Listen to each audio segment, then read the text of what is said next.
Hello, everyone, and welcome to the Football House Show on House Enterprise. I'm Sam Basil, joined alongside our usual crew of Jake Zimmer and Cole Hughes. Tondo back on his way soon. But guys, we are in week 3 of the 2025 college football season. It's been a great 2 weeks to start. And I kind of wanted to just, get right into it. I mean, we had a pretty crazy slate this past weekend. Obviously, the big headline, USF taking down Florida, Mississippi State beating Arizona State, SMU going crazy against SMU falling to Baylor. To correct myself there. But for you guys, if you could kind of describe this college football season so far, maybe in one word, and maybe talk about what's kind of characterized a lot of these crazy results. What would that be? Starting off with you, Jake. Awesome. This has been a really good start to the year. I think more practically, maybe surprising. All the way back from Ohio State kicking the crap out of Texas in week 1 to maybe Alabama's downfall to Bill Belichick coaching college and getting humiliated. I mean, there's so many storylines this year, and I think it's just good for the sport when you see this much stuff going on. This is the best start to a college football season, I think, since we've been, or at least the most entertaining since we've been doing this show. Yeah, absolutely. I mean, Cole, for you, I mean, if there's something about these games that you've noticed, maybe a common trend, among some of these big upsets, I mean, what would that be for you? I mean, yeah, there's been some upsets. You mentioned USF, right? They've been surprising to start the year. There's been some other teams, but I really look at the teams that are in the middle of the pack, right? Not necessarily the ones that are up at the front of the top 25, but you have multiple teams that are kind of, in the top 25, middle of the pack that as we get on with the year, it's going to be interesting to see how they do. Some examples of this, I mean, you have Iowa State, right? They've been impressive to start the year. We'll talk a little bit more about them. Illinois, huge win against Duke last year. Florida State, after a terrible season in last year's campaign, they've started off really hot. Tennessee's been impressive. There's a lot of teams right now that aren't necessarily in the top 10, but have the potential to move up, and I'm excited to see, what these teams can do. Yeah, absolutely. And, kind of getting an idea of surveying the current college football landscape, let's get right into, let's make that a little bit bigger. Let's get right into our latest Football House Top 25. This is the one that came out this past Sunday, September 7th. Ohio State and Penn State maintain their hold on the top 2 spots. LSU and Georgia swap places. We have 3 newcomers to the poll, USF at 19, Mississippi State at 24, and Utah at 25. Obviously, since we've got 3 newcomers, we've got 3 teams dropping from the poll, that being Florida, obviously losing to USF. They were 13th the week prior. SMU, after their loss to Baylor, they were 17th the week prior. And Nebraska, they were holding on to the 25th spot, but they dropped off here in favor of the Utes. Some debuts on the poll. USF, this is their first time ever being ranked on the top 25. So some claps for USF. Anyone who watched our week 1 show saw that they were on that graphic of all the teams that going into this season, they had actually never received a vote in the Football House top 25 since 2022. Mississippi State, this is their first time ranked since the final 2022 poll. And then Auburn is getting their first votes ever. There's another team making their surprise debut on this poll. I'm not going to say where they are because that'll obviously give it away. But could either of you take a guess at which team, aside from USF and Mississippi State for the first time in a while, are making their debut on this poll? It's got to be Utah. No. Utah. No, remember at the beginning of the year or at the beginning of the season, Cole, we were talking about Utah. Utah was like we're saying first time on this poll. First time ever on the House Enterprise Top 25, which goes all the way back to week 1 of 2022. It's probably Mississippi State. No. Mississippi Illinois? State was on the final 2022 poll. Nope, Illinois was on last week's poll. Oh, this is tough. Texas Tech? Texas Tech. Wow. All right. There we go. We got it. Wait, why didn't they get the star then? I was looking at the stars. I was trying to cheat. But... Yeah, sorry. Well, that's an error on my part there. So Texas Tech deserves a star because this is their poll debut. They got Texas Tech can't have anything nice here because Sam Basil took away their star. How could he? Their resume so far this year: a 67-7 win over Arkansas Pine Bluff, 62-14 win over Kent State. Guys, I mean, what about Texas Tech? Since this is their first time on the poll, going back to 2022, what about Texas Tech this season compared to the couple earlier years of this decade? Have they kind of turned a corner on? I mean, look, it's still early to tell, but we've talked about this several times, right? That the Big 12 this year is wide open, and there's the potential for a lot of teams to kind of make their mark this year in the Big 12. So, I mean, if you look, Texas Tech thus far, their offense has performed extremely well. Their quarterback, Morton, he's got 7 touchdowns on the season, hasn't thrown a pick. He's got 459 yards through 2 games. So he's looked good, the senior. So, I mean, look, if they can keep it up, they can definitely be in the mix. They got Oregon State this week that they should take care of. And then, next week's really the first going to be test for them when they play, who is it? They got Big 10 or Big 12. They have Utah next week. Right. So that'll be and they'll be in Utah for that game. So, that should be a good test for this Texas Tech Red Raiders team. Yeah, I think just what stands out for me is the point totals, right? Like, yes, you should beat these teams like Arkansas, Pine Bluff, and Kent State, but they are – I feel like we've seen too many close calls already. With Clemson, who really screwed me last week, I had a -33. Great. Like, they're just handling these teams, right, Texas Tech. So I think it just goes to show, in a team like this, they're not screwing around, right? Like, and I think we go through this every year of they're beating bad teams. Like, we can make that claim for Alabama, having a rebound week, beating, UL Monroe or UL Lafayette 73-0, even though their punter clotheslined their kick returner at one point. That was crazy. But yeah, I mean, like, they're just putting these point totals up. This is a team that you could tell wants to be in the mix in the Big 12 this year. So yeah, we'll see what happens. Yeah, they got a new offensive coordinator, Mac Leftwich, Texas Tech. This is his first year. He's coming over from Texas State. And Texas State has, done pretty well the last couple of years. So, maybe he's the guy to, transform this offense and, get them back to the old days when they were putting up, 50, 60 points consistently. Yeah, and guys, I have to correct myself. This is not Texas Tech's debut on the poll. They were on the poll last week. They were at 24th last week, which is why they did not get a star. So I was actually correct.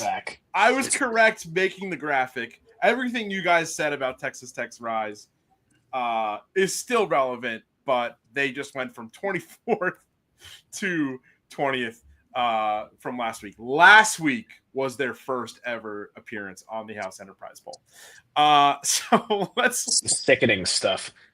We're not off to a hot start here.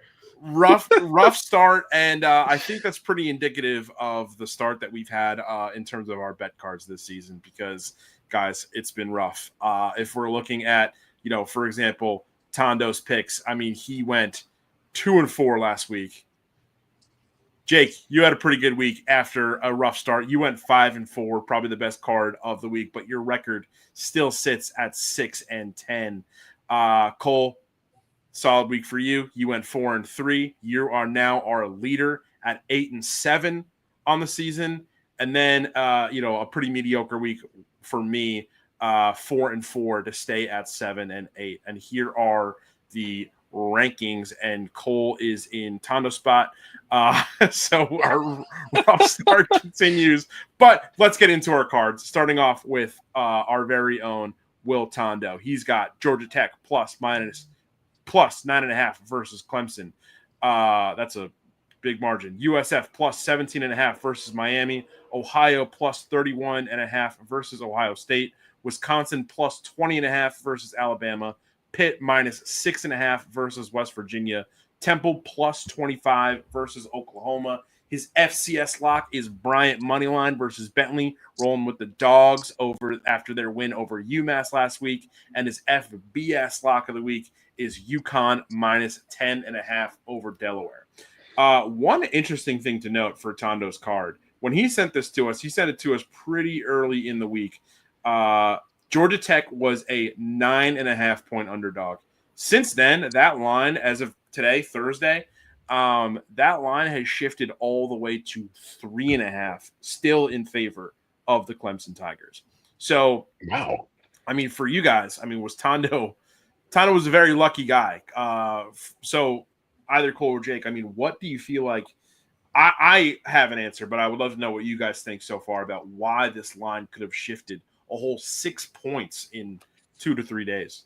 So I also have this game, and I took Georgia Tech as part of my card, and I think I got them at 9.5 as well. I think a big part of why it was so large at the beginning of the week was because Haynes King, the quarterback for Georgia Tech, he didn't play last week.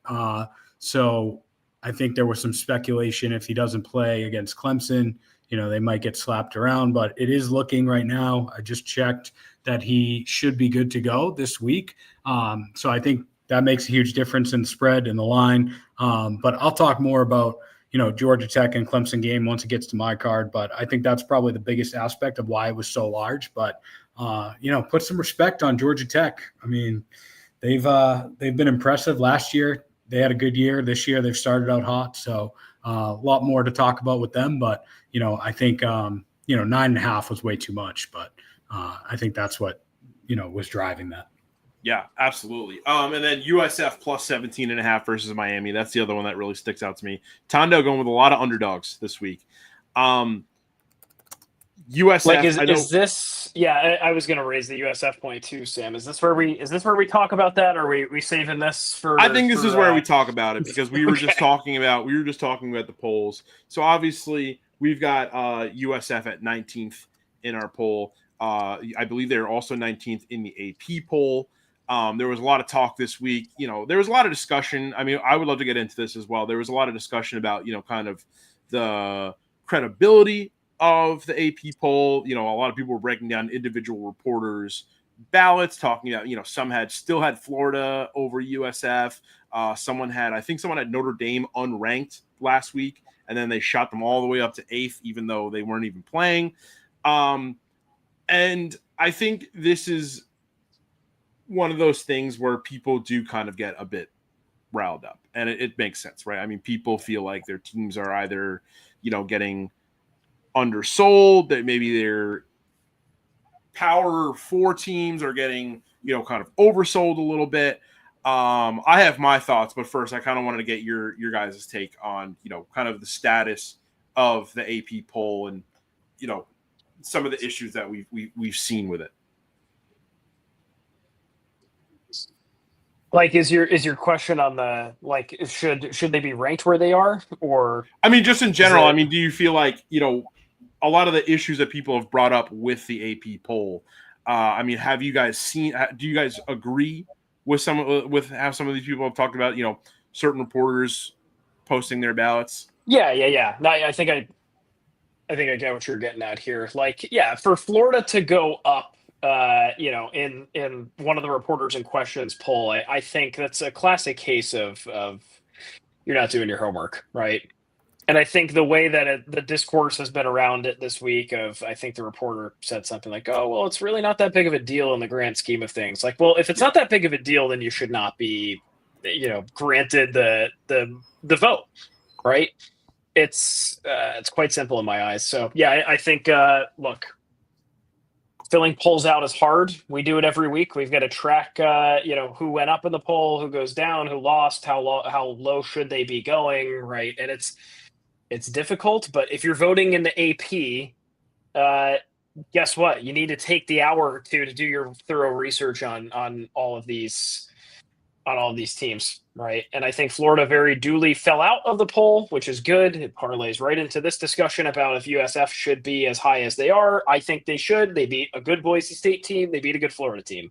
All right, so that's I think they're well deserved there. But yes, I'm dying on that hill that you want to vote in the AP, better do your damn homework. So that's my thought. I mean, if I could, Cole, if you had something. Yeah, I mean, I agree with what Jake's saying. I think, look, there's just got to be more consistency across the board, right? A lot of people have the credentials to vote in these AP polls, right? But there's got to be some sort of credibility that comes along with it, right?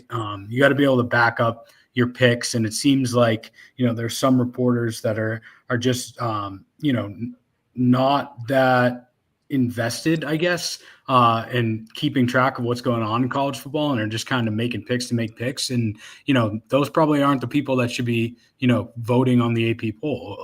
Like Jake's saying, I mean, if you're gonna have a say in this AP top 25 that the whole country's looking at throughout the season, you got to have some credibility, and you got to be able to back up the picks that you're making. So. If I can let's get real. Anybody, sorry, Sam. The last comment for me. Everybody, every one of us would love that opportunity, right? Like every journalist on the face of the earth would be, if they said, "Hey, you want to vote in the AP poll for whatever sport?" They'd be like, "Hell yeah, I would!" Right? So yeah, it's off that. It's like you got to clean it up. You got to be more consistent here. Sorry, Sam. Go ahead. Yeah, I mean, if I could offer kind of a counterpoint to maybe necessarily that one poll putting Florida over USF. I don't agree with it. And I think maybe the comment of being like, oh, it doesn't really matter is, I think it might have gotten misconstrued a little bit. I think people were just kind of quick to, obviously this is one of those things in sports, like everyone kind of has this mentality where it's like, oh, if you're not ranking my team the way I think they should be ranked, then you're out to get my team. You have an agenda, right? If I could, offer, an argument as to why maybe Florida State, why Florida still got a vote above USF. While I disagree with it, I think, especially in these early parts of the season, I think if you get beat, the guys that beat you are going above you, right? At the same time, I think if you want to go into the AP poll with the philosophy of, and I don't know why. I don't really know the specificities as to why they picked Florida over USF, even though they got beat. Like, I think if you want to have the philosophy of, for example, I do think Florida can still be the better team on paper and still has opportunities to prove why they are a better team than USF, I think that's fair. At the same time, like, I think the great part about the top 25 is that there's like 65 people or so that vote on it every single week, and so I think even for any of these top 25s that kind of go against the grain a little bit, I think their votes are still valid, and the rest of the field kind of is there to even things out a little bit so that we can get to a bit of a consensus. I know there was I saw a take that was like, maybe reporters that are affiliated with certain schools, from like a hyper local newspaper, maybe they should not be the ones getting votes. Maybe it should be people that are covering college football or conferences at large. I kind of fully disagree with that. Like, I think if anything, the solution would be to kind of expand the top 25. I mean, I think instead of, 60 or so reporters, I mean, I would have no problem expanding it to 120, maybe 150. You know what I mean? Because I think you do need that wide range of philosophy and approach to the top 25. Like, and I think out of all those different approaches, you will get a better consensus. I don't know if that makes a ton of sense, but I mean, it's just kind of how I feel. I think it's early in the season too, where not that the top 25 doesn't matter this early in the season, because the top 25 kind of does become the basis, among other things, for the playoff committee's, first couple brackets, their first couple top 25s. But at the same time, like 2 to 3 games to go off of, like, I don't think any of these rankings can be, labeled as detrimental to the start of the season. I mean, look at Tennessee, right? They played East Tennessee their week 1, and yeah, they slapped them around. I mean, they put up 70 points. They should, right? But they jumped 7 spots from 22 to 15 in the AP after that one win, right? Like, that's a lot, I think, for me. Like, there's just got to be more consistency. Like, you have USF right behind them at 18. They've beat 2 top 25 teams, and then you have Tennessee. They go out and steamroll nobody, and they jump 7 spots. So it seems like there's some favoritism towards certain schools, and there's just, again, the consistency is not always there. I think as we go later in the season, it kind of gets ironed out more, especially once you start to have interconference games and matchups there, and things start to kind of level out. But the first couple of weeks, it seems like it's kind of all over the place this year.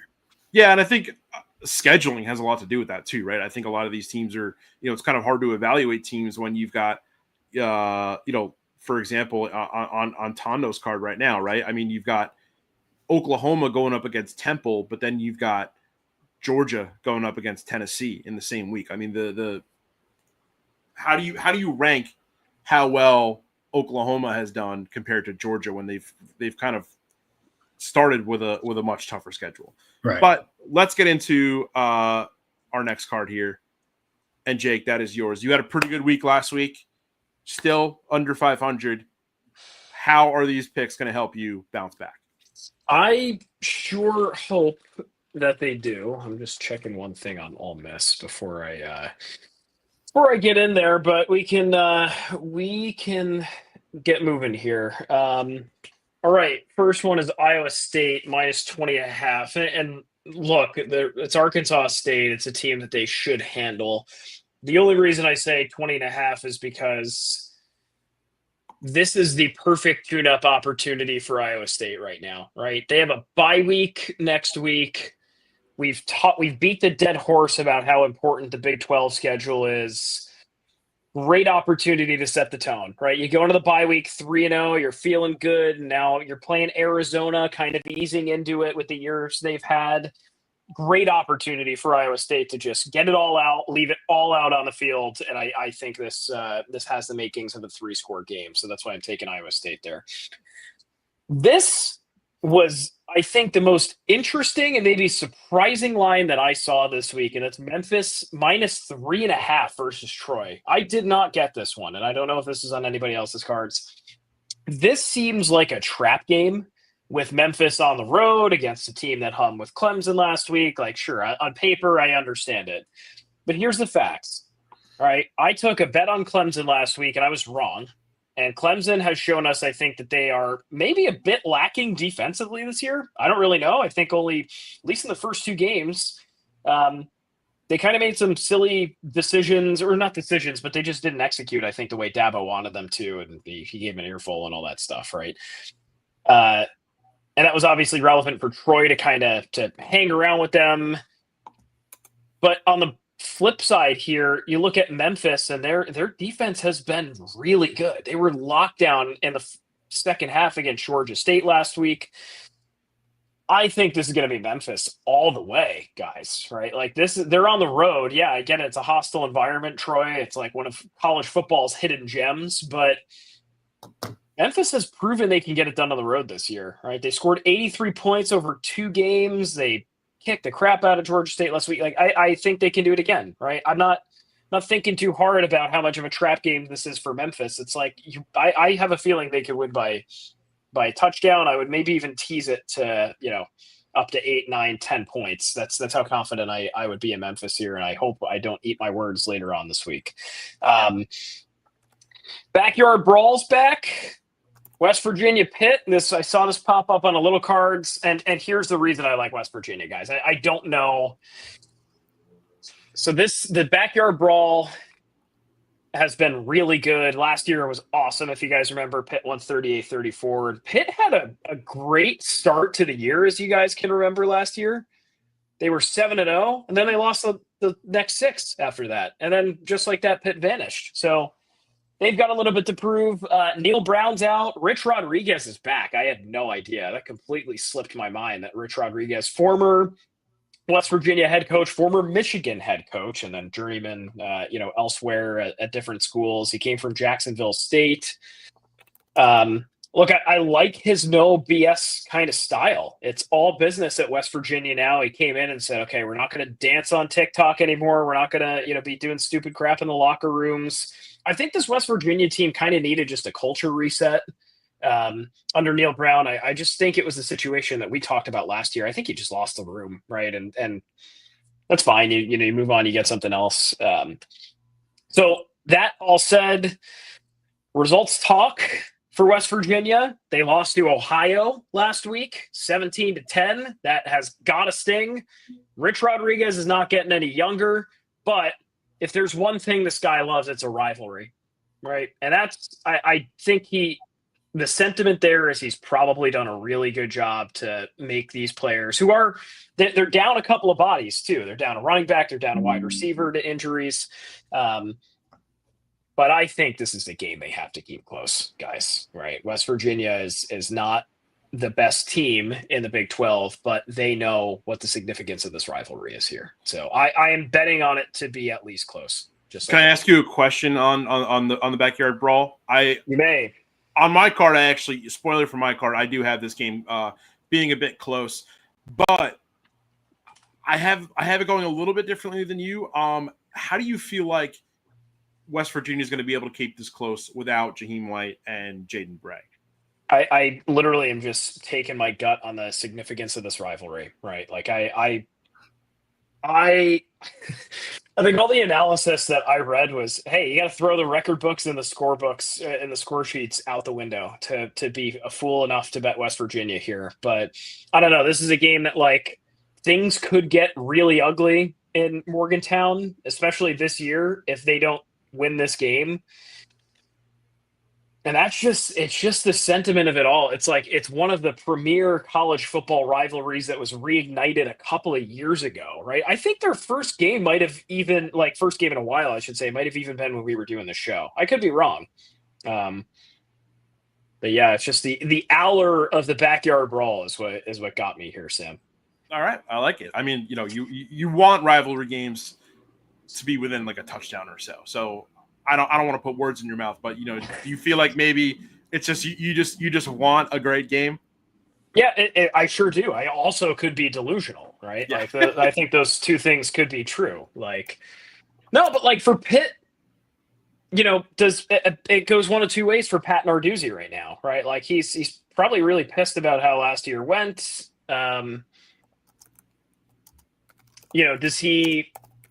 Does he use that as a little fire for his team, or do they kind of, they have some hurdles to clear earlier in the year? Does that maybe put them in a more favorable situation down the road? I don't know. Yeah, absolutely. Yeah. I think this game is in Morgantown too, right? So that's one of the reasons I selected it. Yeah, but yeah, I think it's fair to say I want a good game, but I also think this means far more for West Virginia as it stands right now than it does for Pitt. Yeah, absolutely. Cool. And then you want to finish out your card and give your for lock? sure.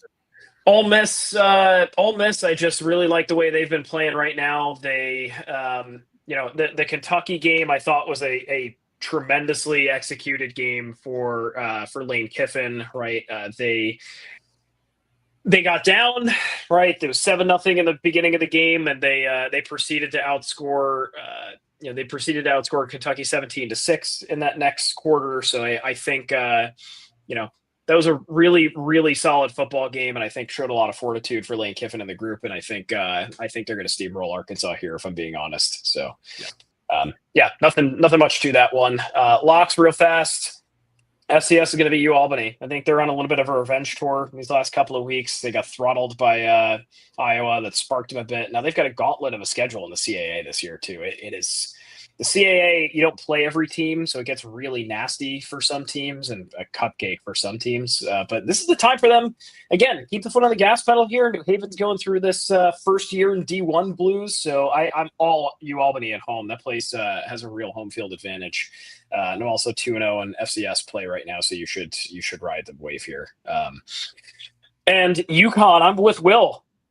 Strictly because Delaware's the rookie here. UConn football has impressed me. They've definitely improved. They hung with Syracuse last week. I think a lot of folks kind of wrote them off and said, well, it's UConn, right? And I think this is another one that the line seems too low. So I'm taking them. And that's the card. Yeah, I like that UConn pick, Jake. I watched that whole game last week of them in Syracuse. They really should have won that game.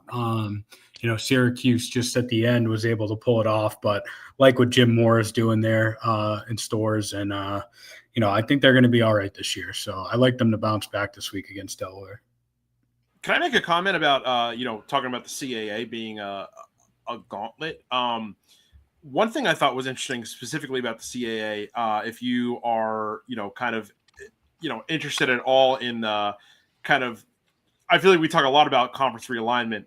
Specifically from an FBS lens, right? I mean, it's been the big topic, but I mean, the FCS is seeing a lot of kind of reverberations from that, and the CAA has been a pretty large football conference for a while, and Villanova and William and Mary have actually announced that they are going to be joining the Patriot League very soon, within the next couple of years, and I believe Richmond, who is a new team associate member of the Patriot League, they were also recently in the CAA, but now this year they're playing in the Patriot League. So 3 teams from the CAA to the Patriot League over the next couple of years. I mean, do you feel like we're going to see some of these larger FCS conferences kind of try to balance themselves out a little bit here?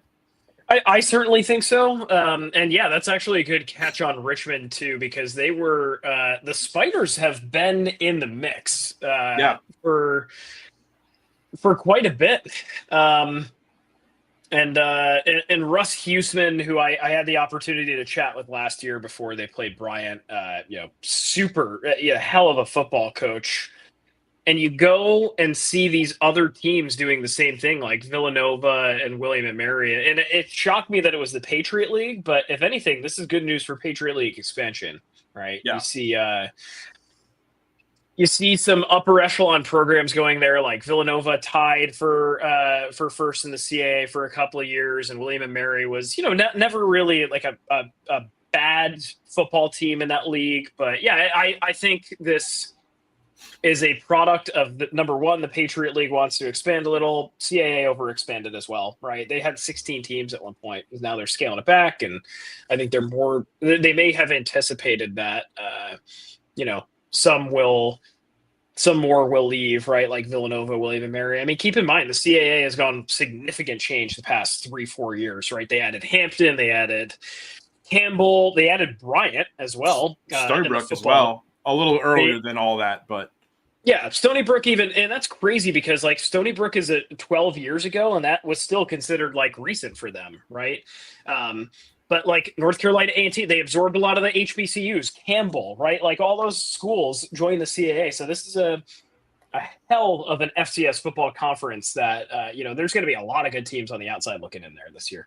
Yeah, I will say, and this is probably a conversation for another podcast on House Enterprise, but I think there was a lot of basketball-motivated realignment that's going on with the CAA as well that, kind of football is feeling the effects of. But I think that's, something to get into for another time. I mean, look at all the realignment we've seen at the FBS level, right? Yeah.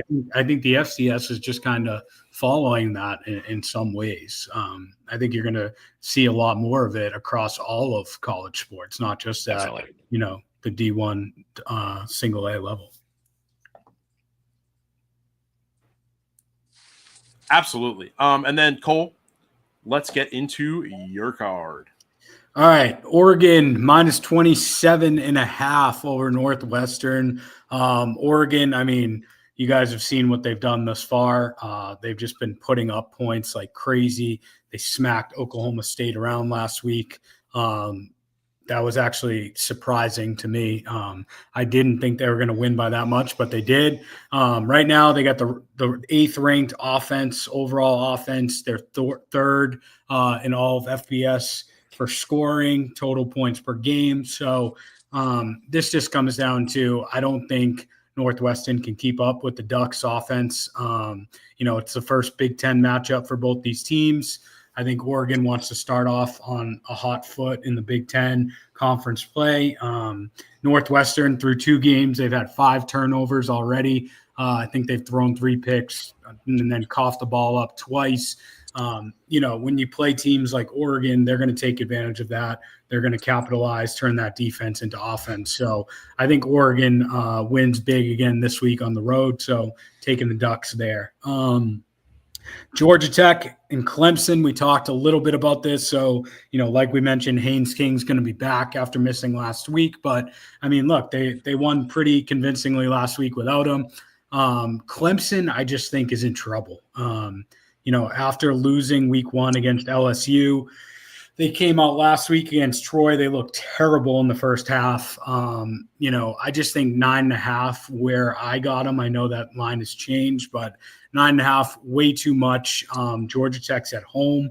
I just think it's too much for a struggling Clemson team that's come out of the gate slow. So I like Georgia Tech to cover that, and I think this is going to be a close game. I think Georgia Tech's going to make Clemson earn it, and I wouldn't even be surprised if Georgia Tech takes the win here in an upset. So I'm going to take Georgia Tech plus 9.5 versus Clemson.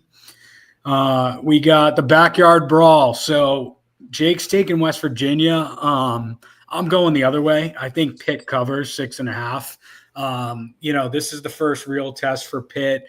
They played Central Michigan and Duquesne to start the season. They've looked really good. I watched last week the West Virginia-Ohio game, and West Virginia lost that game. And, I just didn't really love the way that they played. Their defense didn't look great. I know they have injuries that they're dealing with, but, they let up almost 200 yards on the ground running for Ohio. They couldn't hold on to the ball.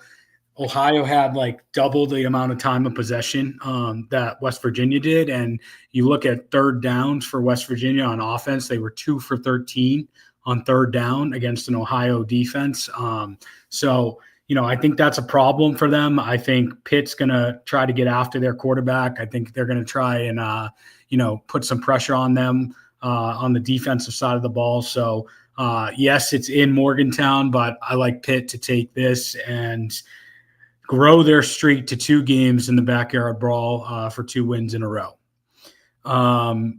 Eli Holstein, too, another aspect to the Pitt team. I think he's just going to tear up that defensive secondary, and I think Pitt wins there. So Iowa State versus Arkansas State. Iowa State really love what they're doing in Ames this year. This team has shown grit so far throughout the season. They started in week 0 over in Ireland against Kansas State. They won that close game. Last week they played Iowa. They were able to squeak that one out. Their quarterback, Rocco Beck, he's looked really good. They got a lot of receivers that they can throw the ball to, whether it's, Brett Eskildson, their wide receiver, or their duo of tight ends that they have in Gabe Burkle and Benjamin Brahmer. So, he's been passing the ball around multiple guys. I think Iowa State just comes out and continues to do what they've been doing, put up a lot of points and get the win convincingly there. Jack State versus Georgia Southern. We talked about Memphis and Troy being a surprising line. I was shocked by this line. Jacksonville State being plus 3.5 versus Georgia Southern. Georgia Southern's 0-2. Jack State coming off a huge win against Liberty last week. I watched that game as well. They looked really good. Their defense caused multiple turnovers in that game. Cam Cook, we talked a little bit about him last week on the pod, the running back for Jack State. He ran for almost 200 yards last week against Liberty, had 195. So I'm surprised that they're underdogs in this game, especially just because how they played last week. But, hey, easy bet for me to take. I'm going to take the Jacksonville State Gamecocks over Georgia Southern. South Carolina and Vandy. This one's going to be interesting, and I'm kind of excited to watch this. It's just kind of under the radar game that I think is going to be a really good one. Vandy is not the Vanderbilt that we are known that we know. Historically, they've been in the SEC. They've been getting smacked around. Haven't really been too competitive with other SEC teams, but I think they're starting to kind of flip the page, and they've looked really good to start the season. This is going to come down to the quarterback matchups, I think, this game. You got Diego Paiva for Vandy, Lenore Sellers, obviously, for South Carolina. Vandy's put up a lot of points in their first two games. I think 45 in the first game, 44 last week. Shane Beamer for the Gamecocks in South Carolina, he's going to have to come up with a defensive plan to stop this Vandy offense. I like South Carolina just because they're at home, but I do think it's going to be a close game. I think they'll cover by a touchdown, but it's going to be a fun one to watch. So those are my regular picks. For my locks. FCS, I got Bryant, like Will. Huge win last week for the Bryant football team. First win against an FBS program, taking down UMass, which I don't know why they ever went to FBS level, but they're there. So I think they build off that momentum. Brendan Meyer, the quarterback for Bryant, he's a sophomore, young kid, threw for over 300 yards last week against that UMass team. So I think there's a lot of potential for there, but he did turn the ball over a couple of times. He had 2 picks. I think he's got 3 on the year. So, he's got to take care of the ball, not turn the ball over. The Bulldogs are at home versus Bentley. So I think if he can continue to play well and, they don't cough up the rock, I think Bryant will get another win here this week. So taking the Bulldogs there. And then my FBS lock is going to be Utah. We mentioned they're in the our top 25 coming in at 25 for the house poll this week. I really look at their offense. Utah through first 2 games, they got 106 points, 15 total touchdowns. I mean, their offense has been moving the ball. They've been putting up a ton of points. They're 23 for 29 on third down. Really good. If you're going to win games, you got to be efficient on third down and make sure you're moving the chains, and they've been able to do that. Their quarterback, Devin Dampier, he's 38 for 48 this year. He's only missed 10 passes. It's a 79% completion percentage, so he's been pretty accurate with the ball. I'm all in on the Utes. I think they're going to be a factor in the Big 12 this year. I think they're going to be up there and be part of the conversation all year. So I like them to win big this week against Wyoming and cover 22.5. Yeah, I wanted to ask you about Georgia Tech because I think the real question about this game is Haynes King, right? He obviously sat the game against Gardner Webb. It's being what's described as a just kind of a lower body injury. And while it's pretty vague, and it seems like that sitting him out against Gardner Webb was more of a preemptive move than anything, just making sure that he's 100% going into Clemson. Lower body, he really was most effective on the ground against Colorado in week 1. So I'm not saying you have to. We can keep your card at plus 9.5, but with Haynes King probably returning, and I don't want to say definitely, because according to a wire service report from ESPN 2 days ago, it looks like Brent Key is still kind of wishy-washy at worst, I would say. He's fairly confident that King will start, but it looks like they're going to try and keep that decision as close to game time as possible. Is there a world in which you're comfortable taking Georgia Tech plus 3.5? Yeah. Look, I think especially if he plays, definitely, right? Because yes, it's lower body, and like you mentioned, he is a dual threat, and a lot of the great work that he does is with his feet. But look, Georgia Tech through the first 2 weeks, they're the 7th ranked offense right now in all of the FBS, and they're averaging 9.14 yards per play. That's insane, right? 9 yards per play. That's pretty much guaranteeing a first down. that they're only second in yards per play behind Southern Cal in all of the FBS. So, I mean, look, Haynes King's their starting quarterback. He's a big part of it, but it takes, all 11 guys on the offensive side of the ball to put up those types of numbers. So, and look, their defense is gritty, and how Clemson has been playing, they haven't looked good. So, yeah, I'd be comfortable with 3.5, especially if he plays. Cool. Love it. I think you're a braver man than I, because as we get into my card, I did take Clemson minus 3.5 versus Georgia Tech. I know they've struggled at home, but I think this is a game no matter what. I think if you have not already placed a bet here, I would not until we get a definite answer on Haynes King. This game kicks off at noon Eastern time on Saturday, so I would just keep your ear close to the ground there. Going down my card, I've got Tulane minus 1.5 versus Duke. This is going to be a high-scoring game. Tulane let up 31 points versus South Alabama, and Duke let up 45 in a loss to Illinois.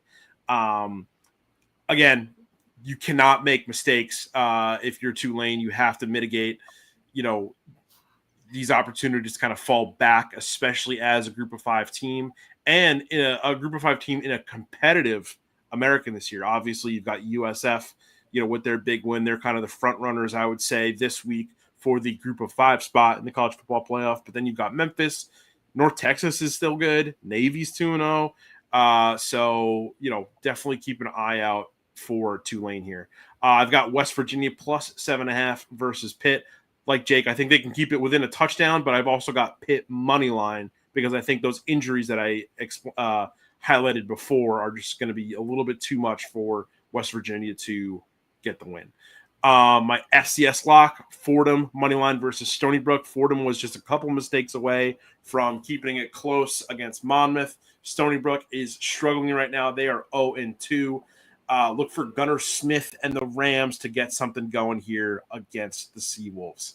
My FBS lock of the week, Illinois minus 27.5 versus Western Michigan. Like I said, they had a really good win over Duke. They are averaging 48.5 points per game in their 2 wins, and Western Michigan is giving up an average of 28.5 points per game. So with that, let's get into our game of the week, Georgia versus Tennessee. Obviously, the SEC is incredibly competitive this year. Let's talk about the Bulldogs first. Cole, what have you liked out of Georgia to start off this season?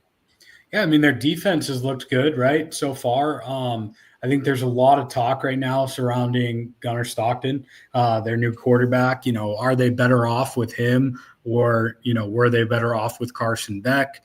I think time will tell. I think Carson Beck's been better this year for Miami than Gunnar Stockton's been for Georgia. But, I think their defense is, one of the best, right? And we'll get a little more into that. But, they got a tough matchup this week against Tennessee. And, Tennessee's been rolling on offense. I know they've only played 1 game, but they put up over 70 points, right? And, this game is at Neyland Stadium in Tennessee. The Bulldogs are going to have to go on the road. So it's going to be a good first test for them to see if, is Georgia going to be atop the SEC this year, or, is Tennessee going to make that jump? So excited to see how it plays out. Yeah, Georgia took this last matchup between these 2 teams 31-17. But Jake, where can the Volunteers learn from their last meeting with the Bulldogs here and get a win? Oh, man. I think, so full disclosure, I picked Georgia as well. So this is not a statement I necessarily identify with, but there's a lot to like about Tennessee's kind of new offensive gig, right? It's easy to freeze up when you lose Nico and say, oh, crap, what do we do here, right? And I think, did that cost them a couple early preseason, spots in the AP? Sure, I think it probably did in our poll as well, right? But I think Joey Aguilar looks pretty good so far, right? I don't think the consensus is he didn't, really do much to turn many heads at App State last year, but I think like Tennessee system seems very quarterback friendly, right? Like and I think you're seeing that with Aguilar here. Yeah, that's what if they're going to leverage anything, like they're going to have to dig deep into the bag here and try to get past this pesky Georgia defense. Yeah, absolutely. And I hate to spoil picks, but I mean, two of us have Georgia money line. Two of us have Georgia for against the spread. I have Georgia -3.5 versus Tennessee. I want to have us get into our picks here quick because I do want to. I have a point about it. But Cole, could you give your pick for this game? Yeah, I'm taking Georgia 3.5. So I got them with the spread. And look, no disrespect to Tennessee, right? I think I said before they only played one game, but they did beat Syracuse as well earlier in the year. Look, they're the second-ranked offense, Tennessee, in all of FBS. They're averaging over 600 yards per game. Joey Aguilar's looked really good. But when you play Eastern Tennessee and you play Syracuse, that's different than playing the Georgia Bulldogs on defense. And, look at last year's game, right? This was a highlighted matchup going into that game last year, and Georgia kind of smacked them around. I think Kirby Smart, he's a defensive mastermind. I think Gunnar Stockton will do enough on the offensive side of the ball. I don't think that Tennessee's going to be able to put up the amount of points that they have been against other teams. And I think that Georgia is able to cover on the road. So I trust Georgia's defense more than Tennessee's offense just because of, history and coaching expertise. And, that's why I'm taking Georgia to cover. Yeah. And Jake, so again, I brought this up because you and Tondo also took the dogs, but you took the money line. Is there anything about this spread that you feel like you were just much more comfortable taking the dogs straight up than taking them with the points? Yeah, it's I literally think that's the difference between, this being in Georgia versus, being in Island Stadium. So, yeah, Knoxville's a hostile environment. We've seen it. We've seen what happens when Tennessee beats Alabama. They pick the field goals up and or the goalposts up and they throw them in the river in Knoxville. Yep.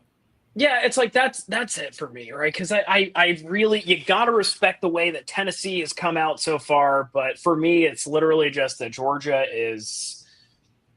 they are the top dogs, no pun intended, defensively, until proven otherwise, right? Unless Tennessee goes and lays out a bunch of points on them, like they are.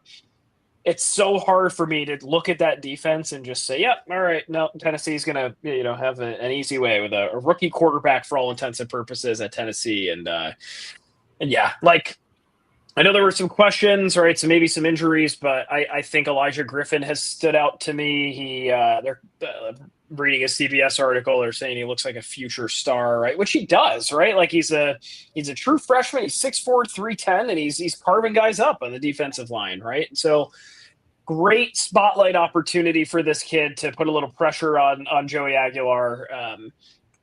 And, you've got their inside. It's all about the defensive line for Georgia. They've always had stars there, right? And they've got Jordan Hall and Christian Miller this year. It's tough shoes to fill when you had Jalen Carter in there beforehand, but these guys have done a really good job overall, right? So it's just so hard for me in conclusion to overlook like Kirby Smart's defensive packages that he's gonna throw at Tennessee here, and just I think it's Georgia all the way here, but by a thin margin. Yeah, absolutely. Looks like we're all rocking with the dogs here.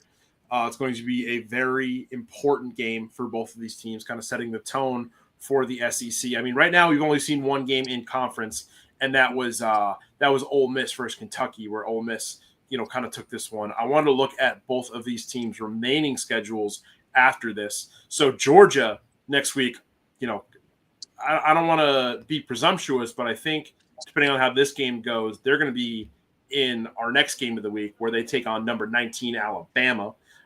Their SEC schedule continues where they've got Kentucky at Auburn, who has cracked the AP top 25.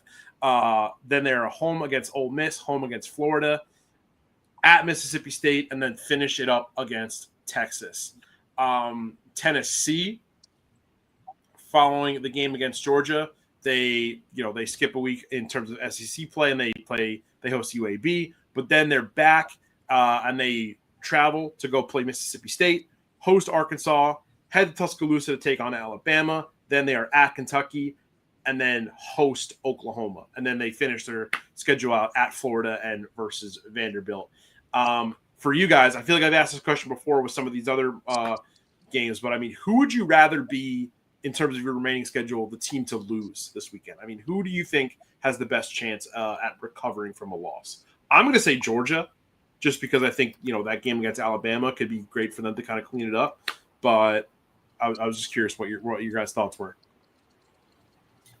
Yeah, I'd say Georgia as well for right now. But I mean, look, they still have a lot of good teams on their schedule, right? They got to play Texas later on this year. Yep.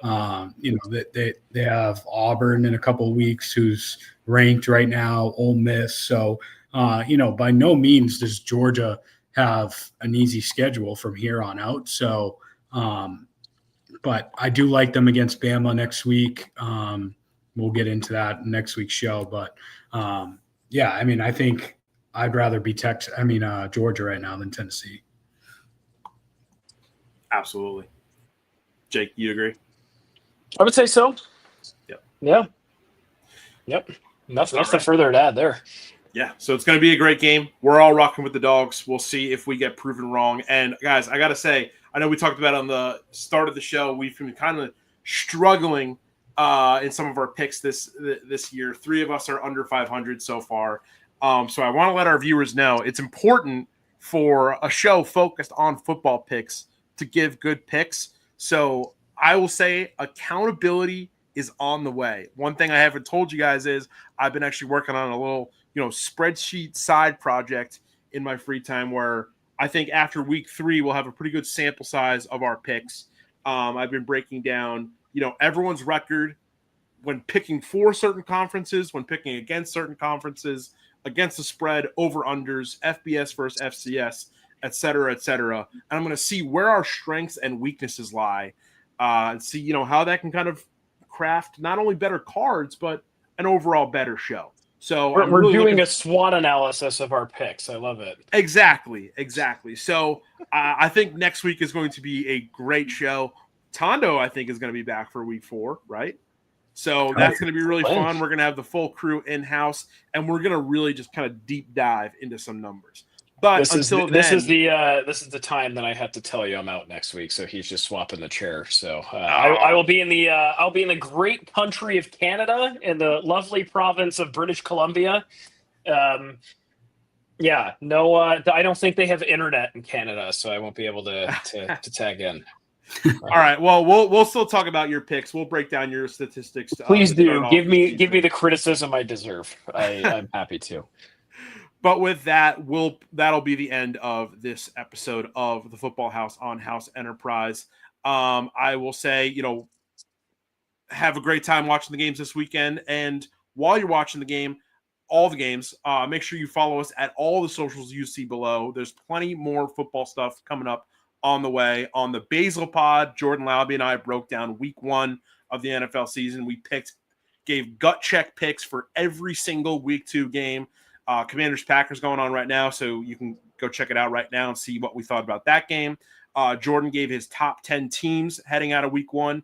And then if you head to houseenterprise.com/the-blog, you'll be able to see our full week 3 college football headquarters. So for Cole Hughes, Jake Zimmer, I'm Sam Basil.